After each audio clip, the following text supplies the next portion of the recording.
예, 다음에 자 성신양에 보도록 하겠습니다.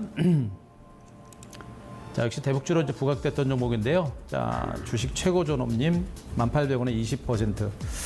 자, 2만 원을 목표하다가 매도 타이밍을 놓쳐서 지금 큰 수익을 놓쳤습니다라고 말씀하셨는데 정확하게 18,750원 갔다가 좀 밀렸어요, 그죠? 자, 고점을 놓친 게 한이 될 것인지 아니면 고점을 놓친 게 고점에서 놓친 게 아니면 득이 될 것인지 이게 이제 중요한 위치인데. 자, 앞서 제가 이제 언급드렸듯이 저는 이제 대북 관련주들에 대해서는 아직은 이제 긍정적인 시각을 좀 가지고 있는 편이고요. 이제 문제는 뭐냐면 지금 대북 관련주 시세가 너무나 단기간에 좀 급등이 나오다 보니까 제가 이제 드리는 말씀입니다. 이 대북 관련주는 단기간에 많이 올라서 우리 시청자 여러분들이 이제 혼자 매매하고 대응하기가 참 어려워요. 이 변동성이라고 하는 부분들이 너무 크고요. 특히나 이 대북 관련주들은 차트를 가지고 대응하는 게 아니거든요. 이 대북 관련주는 대장주들과 그리고 종목마다 나오고 있는 이슈라든가 그다음에 이제 수급 이런 것들을 보면서 판단하는 게 중요한 건데 특히나 이제 시멘트 관련주들은 이제 최근에 대북 관련주가 올라가면서 이제 현대시멘트가 거의 대장주 맥락의 흐름 보였고 그들을 쫓아서 성신양해가 따라가는 형태입니다. 성신양해도 퍼가 10배밖에 안 되는 굉장히 저평가된 종목이에요. 그래서 대북 관련주가 강세를 보이고 시멘트 관련주가 강세를 보면서 추가 상승에 대한 기대가 분명히 있는데 여전히 지금 이제 대북 관련주는 저는 단기적으로 올랐기 때문에 더군다나 다음 주에 있을 북미 정상회담의 성공 여부가 지금 굉장히 중요한 변수예요.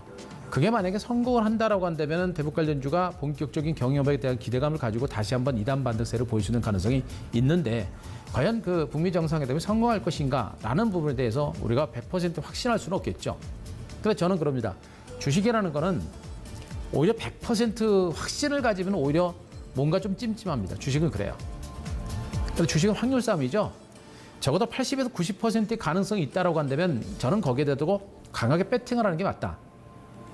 시장이 내지는 종목이 올라갈 수 있는 확률이 진짜 80에서 90%다라고 한다면 거기에다 분명히 배팅을 하는 게 저는 분명히 맞다고 봅니다. 그렇게 되면 북미 정상회담의 어떤 성공 여부라든가 이런 것들은 좀 시간은 걸리겠습니다만 성공 가능성은 옛날보다는 분명히 달라졌다. 굉장히 그 높아진 상태가 아닌가라는 생각입니다. 그렇게 되게 되면 대북 관련주들이 다소간의 어떤 기간 조정이라든가 혼주 장세는 좀 더 나오더라도 중기적으로는 재상승할 수 있는 그런 가능성은 좀 있지 않을까라는 그런 기대를 좀 하고 있는 상태입니다. 그렇기 때문에 남북 이제 북미 정상회담이 성공리에 끝나고 종북 종전선언이 되고 평화협정이 체결되게 되면 본격적인 남북 경협이 시작이 되겠죠. 남북 경협이 시작이 되게 되면 철도와 그리고 건설이 가장 먼저 시작이 될 겁니다. 그러니까 건설 작업이 시작되게 되면 어떻게 됩니까? 바로 시멘트에 대한 수요가 엄청나게 늘어나겠죠. 그래서 지금 시멘트 관련주가 이렇게 강한 시세를 뿜어내고 있는 겁니다. 결론적으로 봤을 때 저는 일단 북미 정상회담의 결과 여부가 어떻게 나올 것인지 우리 시청자분들 판단하셔야 될 것 같습니다. 북미 정상회담이 성공할 것이다라고 판단된다면 성신양의 주가가 좀 더 출렁거리더라도 가져가는 전략이 좋을 것 같고요. 그러나 북미 정상회담에 대해서 의구심이 있거나 북미 정상회담이 좀 때문에 변동성이 좀 클 거다라고 된다면 우리 시청자 여러분도 그때는 약간은 좀 방어적으로 한번 털었다가 재미서 하거나 이런 전략으로 대응하시는 게 좋을 것 같아요. 그래서 저는 이제 차트는 별 의미가 없고요. 차트는 별 의미가 없고 앞서 말씀드렸죠. 북미 정상회담의 성공 여부를 우리 시청자 여러분들이 판단하시고 저는 가능성을 높게 보고 있습니다. 성공 가능성을. 그래서 판단 여부를 하시고 성공할 것이다 라고 판단하신다면 차트 안 보고 그냥 가져가시는 게 낫다. 그러나 그 반대의 경우는 가차없이 매도를 하시는 게 맞다. 이렇게 정리드리겠습니다.